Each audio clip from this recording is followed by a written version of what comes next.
Salam geng, so kali ni bertemu lagi kita ke dalam segmen phone murah sedap PUBG. So hari ni actually saya macam terpanggil tau untuk dera balik smartphone X flagship pertama yang kita pernah dera dalam channel ni. Kita ada Sony Xperia XZ1. Masa 2020, first time kita dera phone ni, memang phone ni boleh kata sangat-sangat hype, ramai gila cari. Sebab time tu ini adalah antara smartphone termurah yang korang boleh dapatkan PUBG Smooth Extreme 60fps dekat Shopee tau.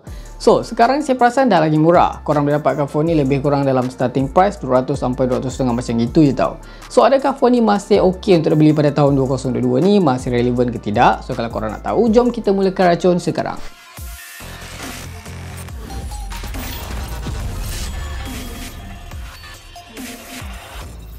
Alright, so kita dah pun masuk dekat dalam lobby, yang mana sekarang ni macam korang nampak, kita akan cuba dera balik Sony Xperia XZ1 ni lah, smartphone X flagship 2017.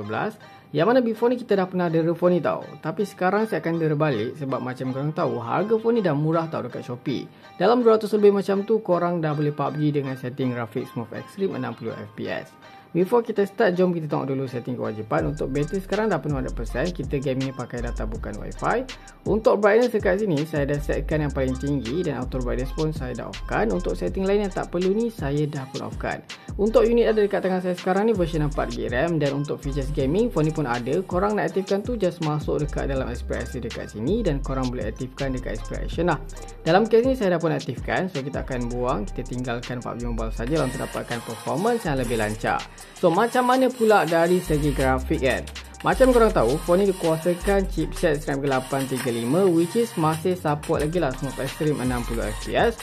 Korang nak main HDR Ultra pun boleh, Ultra HD lah tak support kan. So kita akan setkan Smooth Extreme 60fps. Untuk audio korang boleh setkan kepada Ultra dekat sini, tak ada masalah.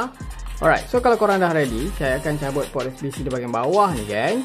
Kita akan set dulu kita punya mana kita nak main map. So saya akan main relax-relax dulu lah. Kita akan main dekat Levic dulu. Lepas ni baru kita main kat Sandhawk. Nak tengok macam mana. Kalau ada banyak player, dia lag ke start ke kan. So kita akan start timer dan kita akan start game sekarang.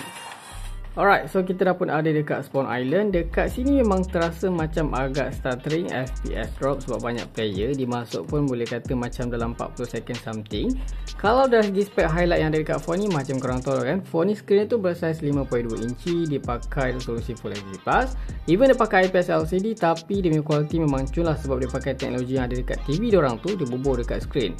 Untuk features lain macam korang nampak, dia punya screen ada bezel yang tebal, tapi dekat sini sebenarnya dia bubur front facing stereo speaker. Dia juga ada audio jack dan bateri pun tak besar mana lah. So kita akan cuba try landing dan tengok macam mana nanti. Sebarang isu yang berlaku saya akan inform kat korang, korang stay tune je. Ok, so kita akan landing dekat mid-stand dekat tengah ni. So far saya perasan dia nak render barang-barang semua tu kan, macam agak lambat tau. Dia nak render macam bangunan apa semua tu. Tapi bila landing untuk minit awal ni macam terasa agak smooth dekat sini. Korang boleh nampak dia macam agak lambat lah nak render dia punya bangunan-bangunan apa semua tu kan. Tapi ok, just nice. Untuk bacaan FPS ni memang terasa agak macam drop sikit. So far untuk dia punya gyro pun tak ada masalah dekat sini. Kita akan cuba try cari weapon dan tengok button ni macam mana, responsif ke tidak. Untuk button bila tekan saya rasa memang responsif, tak ada masalah multitask ke apa untuk minit awal ni lah. Kejap lagi tak tahu macam mana. So kita akan cari weapon dulu. So far button nice. Cuma bezel agak besar kan. So bila korang nak gaming tu mungkin akan tersentuh dia punya bezel tau berbanding screen tau. Tapi tak apa, kita akan tengok nanti macam mana. So far tak ada masalah dekat sini. Bagi saya macam ok je. Layan dulu.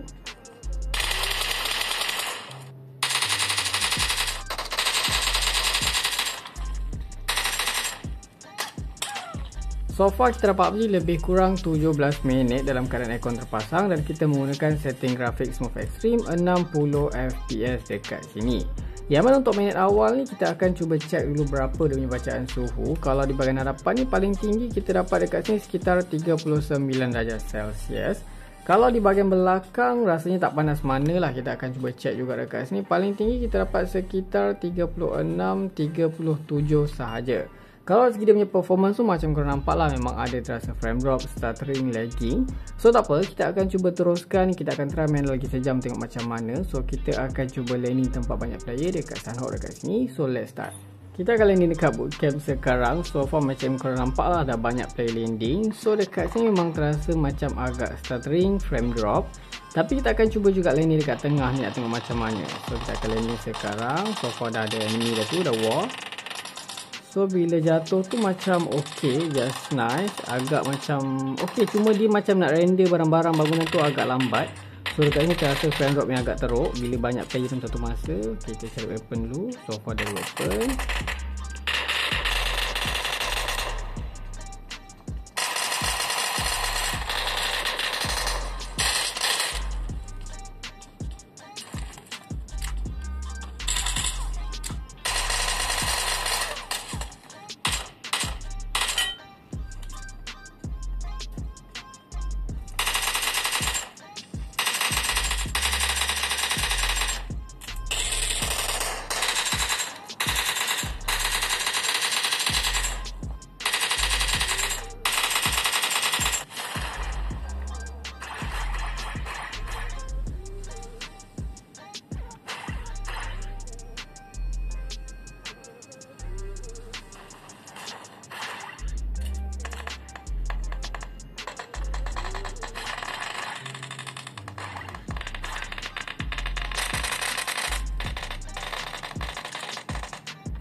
Nampaknya sekarang ni kita dah pun berjaya PUBG lebih kurang 1 jam 7 minit dalam keadaan aircon terpasang dan kita masih menggunakan setting grafik yang samalah, Smooth Extreme 60 FPS.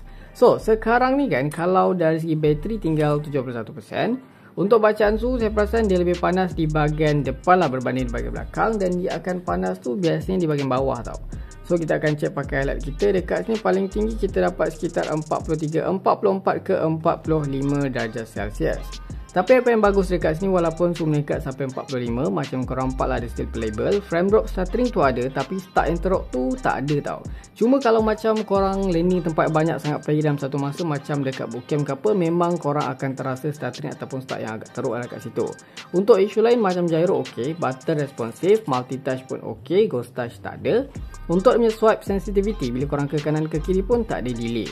So next game kita akan teruskan lagi dan kita akan offkan aircon dan tengok macam mana perginya gang.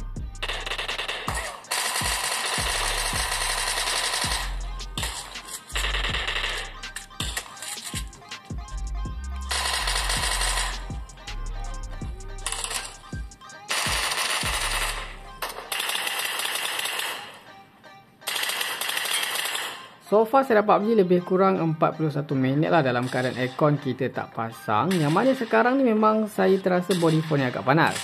So kalau kita pakai alat kita dekat sini kan, paling tinggi kita dapat sekitar 46 ke 47 darjah Celsius.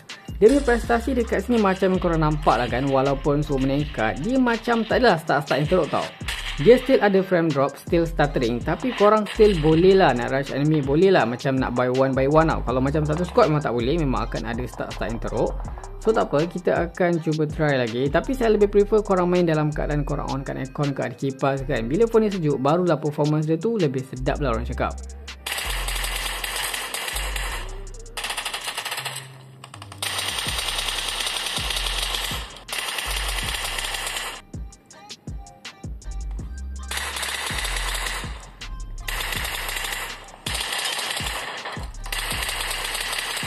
Nampaknya kan kita dah pun berjaya PUBG lebih kurang 2 jam tanpa henti. Untuk bateri sekarang tinggal 42%. Boleh katakan unit yang ada dekat tangan saya ni, AZ1 ni masih ok lah. Bateri dia tu tak cepat sangat drain. Untuk bacaan suhu memang korang akan terasa panas lah. Phone pun phone dah lama kan. So dekat sini paling tinggi kalau dalam keadaan aircon terpasang ni, kita boleh cecah sampai 45. Kalau kita offkan aircon tadi, boleh cecah sampai 47 darjah Celsius. Dari segi prestasi macam korang nampak sendirilah, memang akan terasa stuttering kan, akan terasa macam frame drop, memang akan ada terasa macam start sikit. Cuma kalau macam korang one by one tu ok, tapi kalau macam dalam satu masa ada banyak sangat play tu, memang korang akan terasa stuttering ataupun frame drop yang agak teruk lah kat situ. So rasanya geng, sampai sini dululah kita punya gaming test Xperia Z1 ni. Hasil dia boleh kata kan sesuai lah dengan harga. Kalau nak expect lebih pun tak boleh juga kan. Kira untuk bajet 200 tu, inilah salah satu phone paling murah untuk korang PUBG guna grafik smooth extreme. Tapi kalau korang tanya saya, phone Sony yang paling relevan bagi saya untuk korang PUBG pada tahun 2022 ni, saya lebih prefer korang beli Xperia One. Harga dia memang agak mahal sikit dalam 500-600 macam tu, tapi memang berbaloi dengan apa yang korang spend. Tapi kalau macam korang tak ada bajet juga, boleh je beli model-model yang bawah ni kan, bawah daripada Xperia One ni. Tapi itulah, even dia support smooth extreme tapi performance dia tak rasa smooth mana. Kalau korang just nak layan santai-santai tu macam tak ada masalah lah, okey lah kot. So geng, apa pendapat korang? Macam biasa, kalau korang suka video ni, jangan lupa tinggalkan like, share, komen dan subscribe. Itu sahaja racun kali ni. Jumpa lagi di racun-racun seterusnya. Assalamualaikum.